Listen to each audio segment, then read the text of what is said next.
We are following two very big stories this Sunday, the impeachment investigation and the president's decision to pull U.S. troops out of Syria, a move that has turned into an international crisis. We begin this morning with the Secretary of Defense, Mark Esper. Mr. Secretary, welcome to Face the Nation. Good morning, Margaret. Thank you for having me. The president pulled back from the border with Turkey, but there are still about 1,000 U.S. troops in Syria. Are you evacuating them? Look, it's a very terrible situation over there, a situation caused by the Turks, by President Erdogan. Despite our opposition, they decided to make this incursion into Syria. And at this point in time, in the last 24 hours, we learned that they likely intend to expand their attack further south than originally planned and to the west. And so we know that's happening.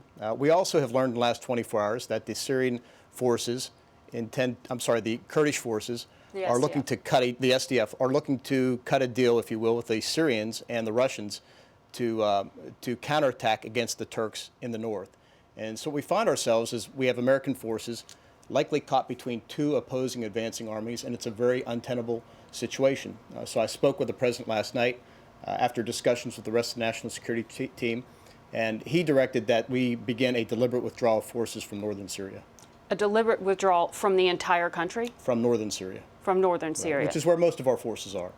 So the 1,000 troops, that's how correct. Long and over what time period will you be pulling Well, it'll back? be a deliberate withdrawal, and we want to conduct it as safely and quickly as possible. So we want to make sure we deconflict a pullback of forces. We want to make sure we don't leave equipment behind. So I'm not prepared to put a timeline on it, but that's our general game plan. You said you're doing this for U.S. force protection because of two advancing armies. Those armies are advancing after the U.S. had already pulled back, after the U.S. Air Force that had controlled the airspace stopped doing so. Well, we still Do you actually believe they would advance if U.S. forces were there in the numbers and with the force and with the commander-in-chief saying, don't do this? I do, because in my lead up to talks with my counterpart of the past several weeks, I've been on the job a little bit over 2 months, it became very clear to me that the Turks were fully committed to conducting this incursion. The Turks were committed to doing this. This should not be a surprise. And if you go back in time to when we first began this relationship with the Syrian Kurds, at that time in 2014, the Turks were protesting at that moment. Right. And it's gone on, and since that time, they've actually implemented 3 incursions into northern Syria. But do you actually believe Turkey would fire on U.S. forces? We are NATO allies. Well, I don't know whether they would or they wouldn't. We have reports already of indiscriminate fire landing near American forces. Was that accidental? Was that deliberate? Was that reckless? We need to sort that out. We've given them the locations of our forces. But look, I've been to war. I know what war's like. There's a fog out there, and things happen. And we want to make sure we don't put our soldiers in a situation where they could be killed or injured. And look, even if the Turks decided not to attack forces, I mean, they got over 15,000 forces. What we decided to pull back from that immediate zone of attack was about less than 50, maybe 24 forces. It would be irresponsible for me to keep them in that position.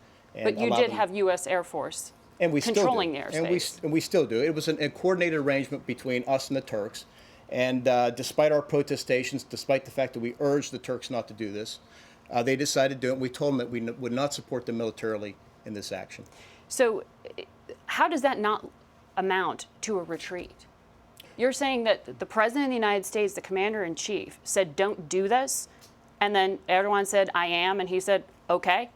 Well, I'm not going to fire back. I'm going to pull back. I wouldn't characterize it that way. What I'm saying is we did not want to put American forces into harm's way. We did not want to get involved in a conflict that dates back nearly 200 years between the Turks and the Kurds and get involved in yet another war in the Middle East. Well, when it comes to the forces you're talking about, the SDF you referred to, you said it has developed in the last 24 hours that you've learned they've struck a deal with Russia. Well, they're working on a deal. I don't know that it's been finalized yet, but we're pretty confident that they will go in that direction. Barring we're trying to make some last-minute interventions with President Erdogan, but again, my expectation is President Erdogan would not agree to a ceasefire. He would not agree to move back across the border, which we've been pushing him to do. And so there's every expectation that the Syrian Kurds would cut a deal with the Syrian and Russian forces. But to be clear, the reason the Syrian Kurds are striking a deal here is to protect themselves from being killed by Turkey. That's right. That's what the United States was doing for them. They were our allies that we were advising and assisting and protecting. It sounds a lot like they were being left to be slaughtered. So what choice were they left other than to find someone else to protect them? Look, the Kurds have been very good partners in the de-ISIS campaign. They were very good fighters on the battlefield. We obviously enabled that as well. But at the same time, we didn't sign up to fight the Turks on their behalf, and we've been very clear with them about that. That's why since I came into office over 2 months ago, I worked week after week with my defense minister counterpart from Turkey and urged them not to do this. We cited all the reasons that are now playing out, the biggest being the likely release of ISIS fighters from these camps and prisons. Not just that, we see a humanitarian crisis emerging. This relationship between the United States and Turkey is being damaged. Their standing in NATO and Europe is being hurt. We see European capitals coming out and criticizing President Erdogan for these actions. Everything that we told them, all the reasons why we told them not to do this, are coming to bear. And what price will they pay for it? Well, we'll see over time. You see that some European countries are already talking about specific sanctions and actions. The president is talking about the same. We should expect to see something like that along those same lines. Doesn't that just drive them into the arms of Russia? I don't think so. We got to see how this plays out.